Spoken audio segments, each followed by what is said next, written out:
శ్రీకృష్ణ పరబ్రహ్మణే నమః. ప్రియ భగవద్బంధువులారా, శ్రీమద్ భగవద్గీతలో సాంఖ్యయోగం ద్వితీయ అధ్యాయంలో 3వ శ్లోకాన్ని మనం చూస్తున్నాం.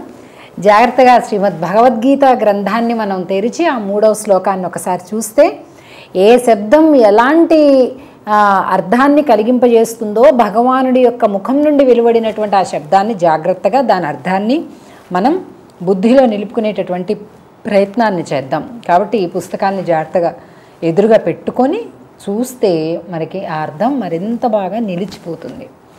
2వ అధ్యాయంలో 3వ శ్లోకం. క్లైబ్యం మాస్మగమపార్థ నైతత్వయి ఉపపద్యతే క్షుద్రం హృదయ దౌర్బల్యం త్యక్త్వోత్తిష్ఠ పరంతప. హే పరంతప, పరులను శత్రువులను కూడా తప్పింపచేసేటటువంటి తేజస్సు కలిగినటువంటి వాడా, అంత ధైర్యశాలివైనటువంటి హే అర్జున, శత్రువులు నీ పేరు చెప్తేనే భయపడిపోతారే, అంత పరాక్రమశాలి వయ్యుండి అసలు ఈవేళ నువ్వు ఎలా ఉన్నావో నీకు తెలుస్తుందా? క్లైబ్యం మాస్మగమ పార్థ, హే పార్థ. క్లైబ్యం అంటే అధైర్యాన్ని వదిలిపెట్టు, ధైర్యంగా ఉండు. శ్రీకృష్ణ భగవానుడు ఇచ్చినటువంటి సందేశంలో అత్యద్భుతమైనటువంటి మహామంత్ర రాజము ఈ పదం. ఏంటది? క్లైబ్యం మాస్మగమః. ధైర్యాన్ని వదిలిపెట్టి ధైర్యంగా ఉండండి. ఈవేళ జాతి నిర్వీర్యమైనటువంటి స్థితిలో నిద్రాణమయ్యి మత్తులో తూగుతుంది అంటే కారణం ఈ లక్షణం లేక. ఎవడిలో ధైర్యం ఉండదండి. చెడుని ప్రశ్నించే ధైర్యం ఉండదు, చెడుని ఎదిరించే ధైర్యం అంతకంటే ఉండదు, సన్మార్గంలో వెళ్ళే ధైర్యం అసలే లేదు. ఇలాగా మానసికమైనటువంటి ఒక దాస్యానికి అలవాటు పడిపోయింది జాతి ఈవేళ. ఈ భగవానుడు చెప్పినటువంటి ఈ మంత్ర రాజంగా గుర్తించాలండి ఈ పదాన్ని మనం. ఎక్కడ అధైర్యం ఉంటుందో అక్కడ అలక్ష్మి ఉంటుంది, ఎక్కడ ధైర్యం ఉంటుందో అక్కడ లక్ష్మి ఉంటుంది. క్లైబ్యం మాస్మగమపార్థ, అధైర్యాన్ని వదిలిపెట్టవయ్యా. ఏదో లలితా మహామంత్రం అంటాం, సుదర్శన మహామంత్రం అంటాం, నారాయణాష్టాక్షరి మంత్రం అంటాం, శివపంచాక్షరి అంటాం. ఏ మంత్రం చదువుకుంటే ఏ శక్తి కలుగుతుందండి, రోజు ఏ మంత్రాన్ని చదవాలండి అని అందరూ ఎన్నో అడుగుతుంటారు. కానీ నాకు ఈ శ్లోకం చెప్తుంటే నాకు అనిపిస్తుంది అసలు అవి కాదండి మంత్రాలు. కృష్ణ భగవానుడు తన నోటి నుంచి వెలువడినటువంటి ఈ శబ్దం ఈవేళ జాతికి ఇది ఎంతో ఉపయోగకరమైనటువంటిది.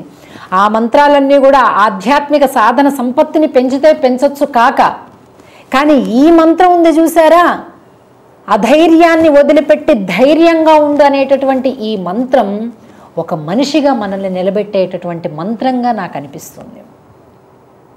శ్రీకృష్ణుడి నోటి నుంచి వచ్చినటువంటి ప్రతి అక్షరం కూడా ఒక మంత్రమే. కాబట్టి ఆ మంత్రాల్లో కూడా మొట్టమొదటి శబ్దం అండి ఇది, ఒక సందేశంగా ఇస్తున్నాడు అనమాట. క్లైబ్యం మాస్మగమః.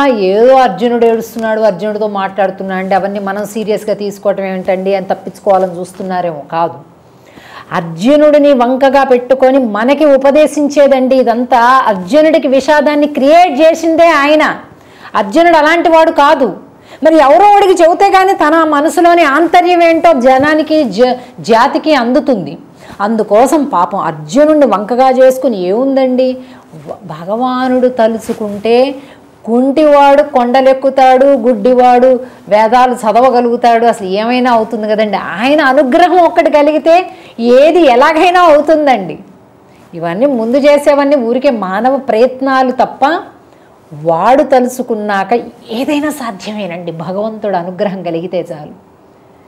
అలాగే అర్జునుడు ఇలా అవ్వాలి, ఈ సమయానికి తీవ్ర వైరాగ్యంలో మునిగిపోవాలి, విషాదంలో మునిగిపోవాలని వాడు అనుకున్నాడండి. భగవంతుడు చేశాడు అర్జునుడిని అలా. కోపంతో కాదండి, మనకి సందేశాన్ని ఇవ్వడానికి. మరి అవతార పరిసమాప్తి సమయం అయిపోతుంది, అవతారం సాలించే సమయం దగ్గరకు వచ్చేస్తుంది.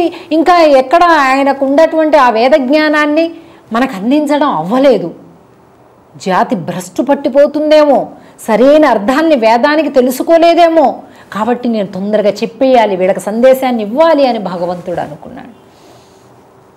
ఏమండి?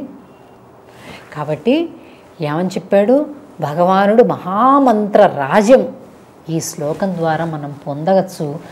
క్లైబ్యం మాస్మగమపార్థ నైతత్వయి ఉపపద్యతే క్షుద్రం హృదయ దౌర్బల్యం త్యక్తోత్తిష్ట పరంతప. క్లైబ్యము అంటే క్లైబ్యం మాస్మగమ. క్లైబ్యము అంటే క్లీబత్వం, నపుంసకత్వం, పౌరుషం లేకుండా ఉండడం, అధైర్యం కలిగి ఉండడం, పిరికితనంగా ఉండడం. ఏమంటే దాన్ని మాస్మగమహ. పొందకయ్యా, తీసే, నీ మనసులోంచి అవన్నీ తీసేసాయి ముందు అని చెప్తున్నాడు. భగవానుడి యొక్క వాక్కు ఎంత శక్తివంతమో చూడండి. చాలామంది తెలియక హిందూ ధర్మశాస్త్రాలు ఎవరెవరో స్వార్థపరుల చేతులలో వాళ్ళు తమ లబ్ధిని పెంచుకోవడం కోసం ఇగో ఇదే శాస్త్రం చెప్పింది, అదే శాస్త్రం చెప్పింది అని రకరకాల మూఢాచారాలను ప్రజలనెత్తిన రుద్దుతుంటే అవే నిజమేమో, సంస్కృత జ్ఞానం లేదు, గురువుల దగ్గర కూర్చొని వినే ఓపిక లేదు, చదువు తెలుసుకునేటటువంటి జ్ఞానం మన విద్యా వ్యవస్థలో లేదు. ఇవేవీ లేనందువల్ల జాతి అంధకారంలో కొట్టుమిట్టాడుకుపోయి ఎవరు ఏ మూఢనమ్మకాలు చెప్తుంటే ఆ మూఢనమ్మకాల వెంట గుడ్డిగా పరిగెడుతుందండి ఈవేళ దేశం అంతా కూడా. అలాంటి వాళ్ళందరూ ఒక్క భగవద్గీతను చదవండి, హిందూ ధర్మశాస్త్రంలో భగవానుడు ఏం చెప్పాడో తెలుస్తుంది. పిరికితనంగా ఉండకురా అని చెప్తున్నాడండి, నపుంసకుడుగా బతకకురా అని చెప్తున్నాడండి, పౌరుషం లేకుండా ఉండకురా అని చెప్తున్నాడండి, సన్మార్గంలో సత్ లక్ష్యం కోసం ఎదురొడ్డి పోరాడి వీరోచితమైనటువంటి యుద్ధం చెయ్యి అని అంటున్నాడండి, సత్యం కోసం ప్రాణత్యాగం చెయ్యి అంటున్నాడండి. అధైర్యముని మనసులో ఏ మూల ఉంచనివ్వకు, నువ్వు ఒక వీరుడిలాగా, వీరుడి యొక్క బిడ్డలాగా ఉండు అంటున్నారు. మహాత్మా గాంధీ చెప్పిన, వివేకానందుడు చెప్పిన, శ్రీకృష్ణ భగవానుడు చెప్పిన ఇదేనండి. భారతమాత వీరుల యొక్క గడ్డ కాబట్టి అలాంటి వీరత్వాన్ని కలిగి ఉండాలి తప్ప ఎప్పుడు మనోవైకల్యంతో, కల్మషంతో, కాలుష్యం నింపుకొని భీతితోటి పైకి నటిస్తూ ఎప్పుడు ఏం ప్రాణం ఎవడి చేతిలో పోతుందో అని నిరంతరం భయపడుకుంటూ అలా ఉండకూడదండి. అధైర్యం చాలా నీచమైనటువంటి స్వభావం అండి, అస్సలు అలా ఉండద్దు, ఎప్పుడు ధైర్యంగా ఉండాలి. కాబట్టి సుగుణములలో బాగా సుగుణం కలిగి ఉండడం అంటే ధైర్యంగా ఉండడం, నిర్భయంగా ఉండడం అన్నమాట. ఉత్సాహం పౌరుషం, ఉత్సాహం సాహసం ధైర్యం బుద్ధిశక్తి పరాక్రమః షడేతే యత్ర తిష్టంతి తత్ర దేవోపి తిష్టతి. ఈ 6 లక్షణాలు ఎక్కడైతే ఉంటాయో అక్కడ సమస్త దేవతలు కూడా వచ్చి కూర్చుంటారండి. ఏంట 6? ఉత్సాహం, సాహసం, ధైర్యం, బుద్ధి, శక్తి, పరాక్రమః. వీటిని ఎప్పుడు వదిలిపెట్టకూడదండి. ఇవి ఎక్కడ ఉంటాయో భగవంతుడు అక్కడే ఉంటాడు అని అర్థం అండి. షడేతే యత్ర తిష్టంతి, ఈ 6 ఎక్కడైతే ఉంటాయో తత్ర దేవాః తిష్టతి. తిష్టంతి అక్కడ అందరు దేవతలు కూడా తిష్ట వేసుకొని దేవోపి తిష్టతి, దేవాః తిష్టంతి ఎలాగైనా ఒకటేనండి. సమస్త దేవతలు వచ్చి అక్కడ హాయిగా బాస్పెట్లు వేసుకొని కూర్చుంటారండి. నువ్వు గుళ్ళ చుట్టూ తిరగక్కర్లా, దేవుళ్ళే నీ దగ్గర నీ చుట్టూ తిరుగుతూ ఉంటారు. నువ్వు ఈ లక్షణాలు పెట్టుకున్నట్టు ఎంత ప్రాక్టికల్గా ఉంది చూడండి హిందూ ధర్మశాస్త్రం. కాబట్టి గీతలో ఓం ప్రథమంగా భగవంతుడు నోరు తెరవడమే ఏం చెప్తున్నాడు? పిరికితనాన్ని వదిలిపెట్టు అని చెప్తున్నాడు.